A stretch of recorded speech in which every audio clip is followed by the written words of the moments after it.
अस्सलाम वालेकुम 9th class. आप सब लोग कैसे हैं? उम्मीद है खैरियत से होंगे और आप लोगों की ईद भी अच्छी गुजरी होगी। तो हमने ईद से पहले जो है वो डिप्टी नज़ीर अहमद यानी कि उसका जो नावल है तौबतुन्नसूह और सबक था आपका कलीम और मिर्ज़ा ज़ाहिरदार बेग। तो डिप्टी नज़ीर अहमद की नावल निगारी के बारे में मैंने आपको 24 और 25 की डायरी में या वीडियो में बताया भी था कि जो मौलवी नज़ीर अहमद हैं नावल पढ़ने के भी बेहद शाइक थे और लिखने के भी, लेकिन उनके सामने ना उस दौर 19वीं सदी में कोई नावल का कोई नमूना मौजूद ना था। फिर उन्होंने अपने तौर पर कोशिश की और उर्दू नावल निगारी के मैदान में कदम रखा। तो ये उर्दू नावल निगारी उन्होंने शुरू की।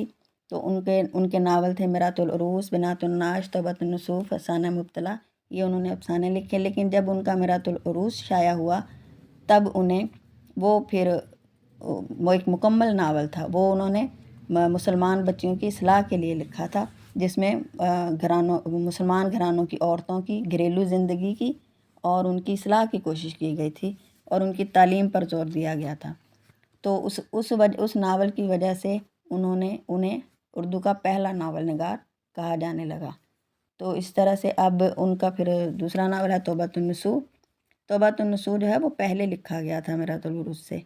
तो तौबतुन्नसूह में के दो किरदार हैं, एक कलीम और मिर्ज़ा ज़ाहिरदार बेग।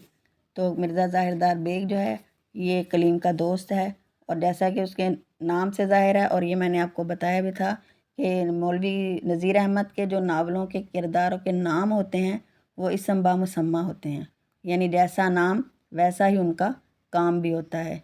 तो मिर्ज़ा ज़ाहिरदार बेग जो है वो इंतहा खुदगर्ज़ है, लालची है और पल्ले उसके कुछ नहीं है, लेकिन उसकी वो ज़ाहिरी जो है वो शोशा बहुत है। तो वो फिर अपनी जो है खुशामदी तबीयत से वो कलीम को जो है वो मरूब कर लेता है। तो कलीम जो है वो उसकी बातों में आ जाता है। क्लास आपकी ये 26 की डायरी में उर्दू की 26 की डायरी में आपका सबक कलीम और मिर्ज़ा ज़ाहिरदार बेग, उसमें है आपके हमारी रीडिंग जो है वो कंप्लीट हो चुकी है। उसके में है सवाल नंबर 1, 2, 3, 4। सवाल नंबर 1 में आपके MCQs हैं। मिर्ज़ा ज़ाहिरदार बेग ने कलीम को जिस मस्जिद में ठहराया वो थी आबाद और पुरौनक, कुशादा और खुशगवार, तंग व तारीक, वीरान और वहशतनाक। वीरान और वहशतनाक यानी कि ऑप्शन दाल है। तो इस तरह से ये रीडिंग में MCQs हैं जो आपने इनको याद करना है अच्छी तरह से। और सवाल नंबर 2 है आपके मुख्तसर सवालात। सबक कलीम और मिर्ज़ा ज़ाहिरदार बेग अपनी डिप्टी नज़ीर अहमद के किस नावल से मुस्तार है, यानी कि उससे लिया गया है। तो तौबतुन्नसूह है नावल का नाम, उसके ये दो किरदार हैं कलीम और मिर्ज़ा ज़ाहिरदार बेग, और आपका सबक जो है उसमें से तौबतुन्नसूह नावल से लिया गया है। मिर्ज़ा ज़ाहिरदार बेग का मकान कहाँ वाक़या था और कैसा था? मिर्ज़ा ज़ाहिरदार बेग का मकान जो है वो आप लोग ये पेज नंबर 32 पे है कि मिर्ज़ा ज़ाहिरदार का बेग का मकान 31 पेज पे कि महल सरा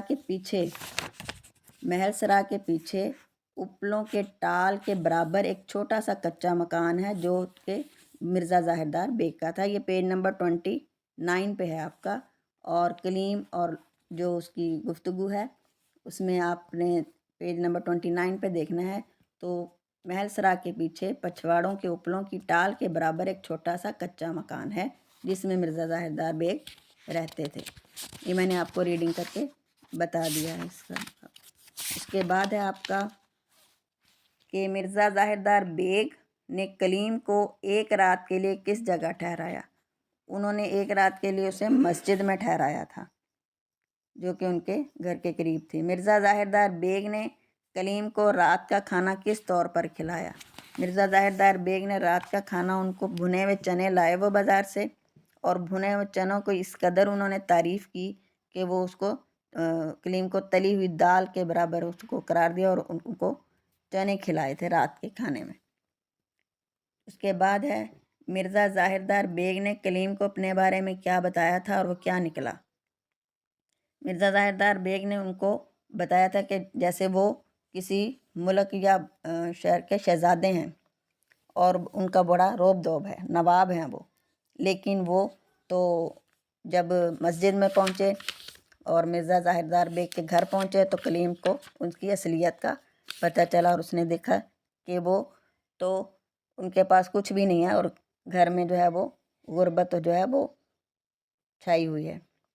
یہ آپ نے ریڈنگ میں پڑھیے گا، ریڈنگ میں آپ کو مرزا کلیم اور مرزا ظاہردار بیگ کی جو گفتگو میں، تو پھر اس میں آپ کو پتہ چلے گا مرزا ظاہردار بیگ جو ہے وہ اس کی کیا حیثیت تھی، کیا حالت تھی اس کی۔ جب مرزا زبردست بیگ کلیم کے پیچھے بھاگا تو کلیم کس حلیے میں تھا؟ یہ ہے پیج نمبر 33، اس کا سیکنڈ لاسٹ پیراگراف میں دیکھیے آخری لائن پر کہ جب وہ بھاگا تو ننگے سر ننگے پاؤں بدن پر کیچڑ تھپی ہوئی تھی، تو وہ بھاگا ہے اس ایسے میں، تو اس کے پیچھے جو ہیں وہ مرزا زبردست جو ہیں وہ بھاگے تھے، وہ سمجھے شاید کہ مسجد میں کوئی چور گھس آیا ہے۔ تو آپ نے پیج نمبر 33 پہ یہ آپ کے اس سوال کا جواب ہے۔ اس کے بعد ہے آپ کا سوال نمبر 3 کہ آپ نے اعراب لگا کے یہ لفظ مکمل کرنے ہیں، تلفظ اس کو واضح کرنا ہے۔ اپلوں، اپلوں یعنی اس کے اپلوں کا لفظ ہے، اپلوں نہیں ہے، الف پہ پیش آئے گا۔ تو اس طرح سے آپ نے تمام الفاظ کو ان کے زبر زیر پیش جو ہے وہ یعنی اعراب لگا کر ان کا تلفظ واضح کرنا ہے۔ سوال نمبر 4 ہے درج ذیل الفاظ کے معنی لکھیں۔ میں ان کے معنی آپ کو بتا دیتی ہوں۔ اپنے تئیں یعنی کہ اپنے طور پر، اپنی ذمہ داری پہ۔ قلب ماہیت نرم دل۔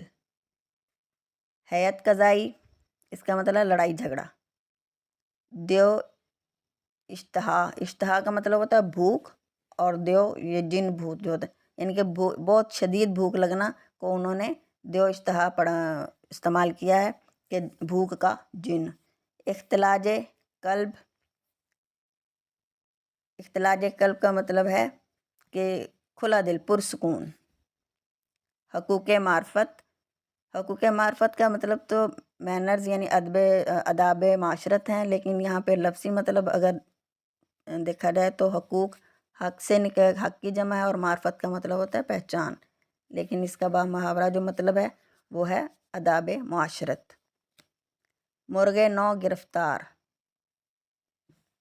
مرغ نو گرفتار کا مطلب ہے مرغ نو گرفتار کا مطلب ہے کہ جو نئی نئی پہچان ہوتی ہے، جس سے جو پہلی دفعہ کسی سے ملے یا پہلی دفعہ جو ہے وہ اس کی باتوں میں آ جاتا ہے اور گرفتار ہو جاتا ہے۔ سخن سازی کا مطلب ہے شاعری یا کلام کہنا۔ چاروں نہ چار مجبوری، مجبور ہو کر، بے کس۔ تسبیح بے ہنگام، اور بے وقت کی تعریف جو ہوتی ہے یعنی بہت زیادہ تعریف یا تسبیح کا شور۔